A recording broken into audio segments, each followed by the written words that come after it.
इस वीडियो में हम प्रधानमंत्री किसान सम्मान निधि योजना के हाल ही की अपडेट्स और 2026 में इसमें होने वाले संभावित फायदों पर चर्चा करेंगे। नमस्कार दोस्तों, आज हम बात करेंगे प्रधानमंत्री किसान सम्मान निधि योजना के लेटेस्ट अपडेट्स और 2026 में इससे किसानों को क्या नए फायदे मिल सकते हैं।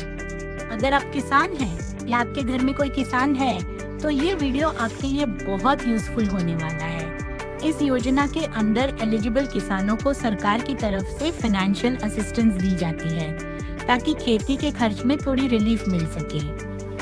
अब सवाल आता है 2026 में क्या बदल सकता है। सबसे बड़ा एक्सपेक्टेशन ये है कि सरकार इस स्कीम को और ज्यादा इफेक्टिव बना सकती है। पॉसिबल चेंजेस में पेमेंट प्रोसेस को और फास्ट करना, बेनिफिशियरी वेरिफिकेशन को आसान बनाना और कुछ केसेस में सपोर्ट को मोर ट्रांसपेरेंट बनाना शामिल हो सकता है। इससे किसानों तक फायदा जल्दी और सही तरीके से पहुंच सकता है। एक इम्पॉर्टेंट बात ये भी है कि लाभ उठाने के लिए फार्मर का डेटा सही होना चाहिए, जैसे बैंक अकाउंट लिंक होना चाहिए, आधार डिटेल्स अपडेटेड होनी चाहिए और लैंड रिकॉर्ड्स सही होनी चाहिए। अगर इन डॉक्यूमेंट्स में कोई मिसमैच है तो इंस्टॉलमेंट डिले हो सकती है। अब रियल एग्जांपल से समझते हैं। मान लीजिए उत्तर प्रदेश के एक छोटे किसान रमेश जी को हर इंस्टॉलमेंट टाइम पर मिलती है। उस पैसे से वे सीड्स, फर्टिलाइजर और बेसिक फार्मिंग नीड्स पूरी करते हैं। इससे उन्हें एक्स्ट्रा लोन लेने की जरूरत कम पड़ती है।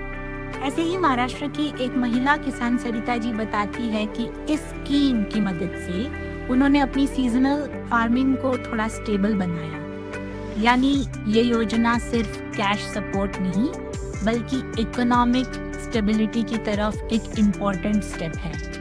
इस योजना का बड़ा इम्पैक्ट ये है कि ये किसानों की इकोनॉमिक स्थिति को धीरे धीरे मजबूत करती है। जब छोटे छोटे खर्चों में मदद मिलती है तो फार्मर पर प्रेशर कम होता है और वह अपनी खेती पर ज्यादा फोकस कर पाता है। अगर आप बेनिफिशियरी हैं तो अपनी डिटेल जरूर चेक करें, ई-KYC कंप्लीट रखें और ऑफिशियल अपडेट्स पर नजर बनाए रखें, क्योंकि सही इंफॉर्मेशन ही सही बेनिफिट दिलाती है।